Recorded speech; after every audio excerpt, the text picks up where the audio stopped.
There's a specific group of people that psychologists genuinely don't know where to put.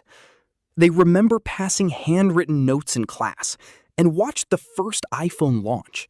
They grew up memorizing phone numbers by heart and then watched the entire concept of memorizing phone numbers become completely irrelevant. They're too young to be Gen X, too old to be millennials, and every time someone tries to sort them into one of those two boxes, something doesn't quite fit. If you were born between 1976 and 1985, that's you. Researchers started calling this group Exennials around 2014, and some sociologists have gone further, labeling them a microgeneration, because the window is that specific, and what happened inside it was genuinely that distinct. Today, we're going to look at what that actually did to you, psychologically, neurologically, and in ways you probably feel every day without having a name for. You spent your childhood in an entirely analog world. Boredom was something you simply sat with. There was no running late, be there in 5. You just showed up and hoped your friends were there. Conversations disappeared after they happened. Your embarrassing moments, your bad decisions, your worst haircut, they faded into memory and story, the way human experience was designed to work. And then, not gradually, not over decades, but with a speed that history rarely produces, the entire world went digital.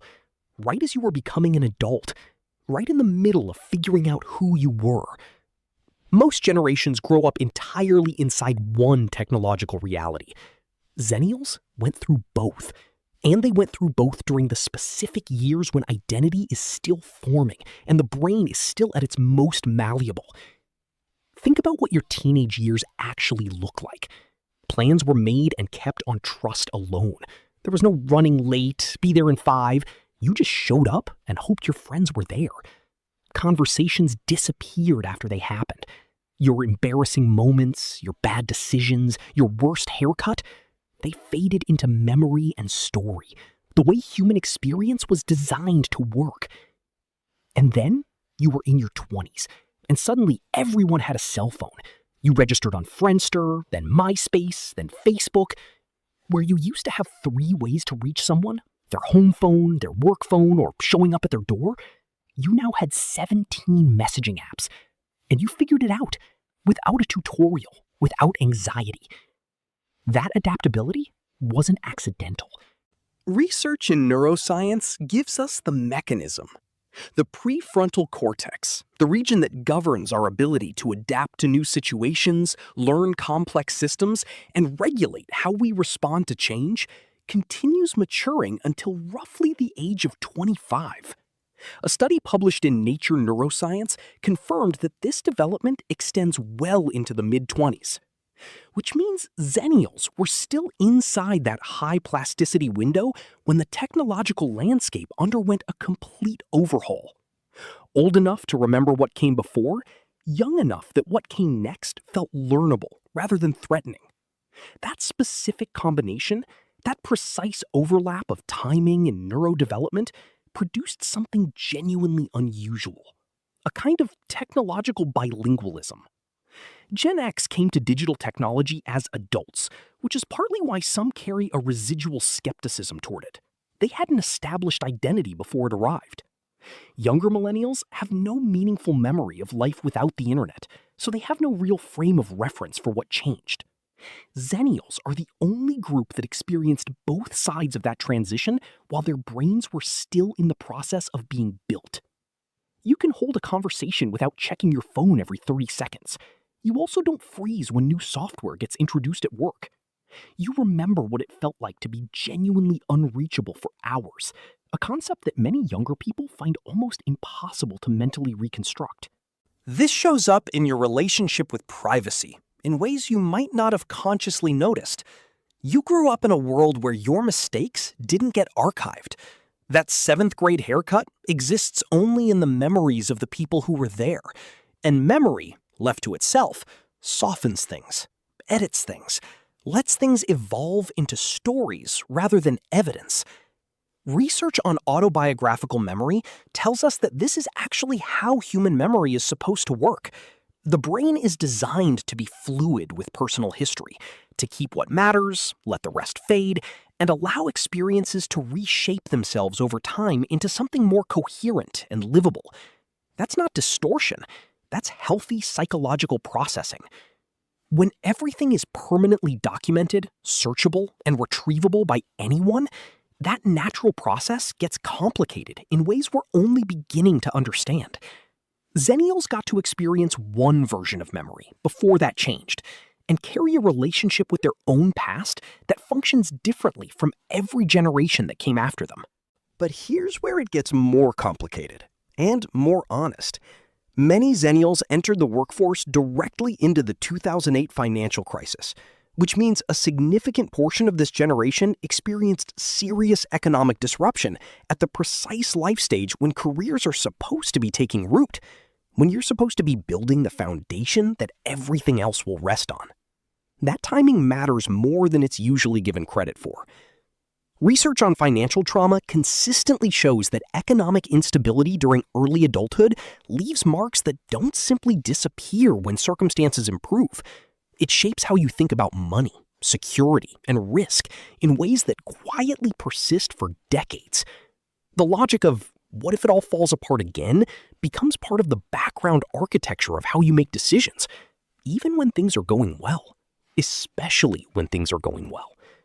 So you have a generation that learned to adapt to one of the most rapid technological transformations in human history, and then got economically destabilized right when stability mattered most. You developed the flexibility. You also absorbed the undercurrent of uncertainty that follows financial trauma in formative years. Nobody talks about that combination, but it lives in the decisions Xennials make every day. The cultural conversation about generations keeps trying to stage the same argument, Gen X versus Millennials, as if everyone born between 1965 and 2000 fits neatly into one of two camps. It doesn't account for what happens when a specific, narrow window of birth years produces an experience that genuinely doesn't map onto either category. Xennials carry a paradox that is honestly quite unusual. They have the self-reliance and quiet skepticism of Gen X because they grew up before helicopter parenting became the cultural default. Their parents often didn't know where they were for hours at a time, and that was simply normal. They learned to solve problems without immediate adult intervention, to entertain themselves, to sit inside frustration and boredom without an exit ramp. That early independence left a mark. But they also reached adulthood during the early, genuinely optimistic phase of the internet, when technology still felt like it was going to connect everyone and solve everything, before the more complicated reality became apparent.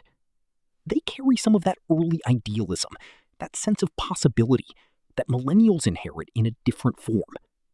Independent but cooperative, skeptical but genuinely open, analog in instinct, digital in practice. What seems to define Xennials more than anything else is the ability to hold contradictions without needing to resolve them, to carry the before and the after simultaneously, and to understand, from lived experience rather than theory, both what was gained and what was quietly given up. Because something was given up. You lost the ability to be genuinely alone with your thoughts without actively working for it. You lost the particular kind of patience that develops only from waiting with no alternative. You lost a quality of presence that existed when there was nothing else competing for your attention every 7 seconds. When being with someone meant being with them fully because there was nothing else available. But you gained something too. Connection across distance that would have been impossible. Access to information that previous generations couldn't have imagined. Possibilities that simply didn't exist when you were growing up. You're old enough to feel the weight of what changed. Young enough to have made real peace with the change itself. That's a perspective that very few people across any generation actually have access to. If you're a Xennial, there's a good chance you've spent a portion of your life feeling like you don't quite belong to either camp. Too young for some things, too old for others.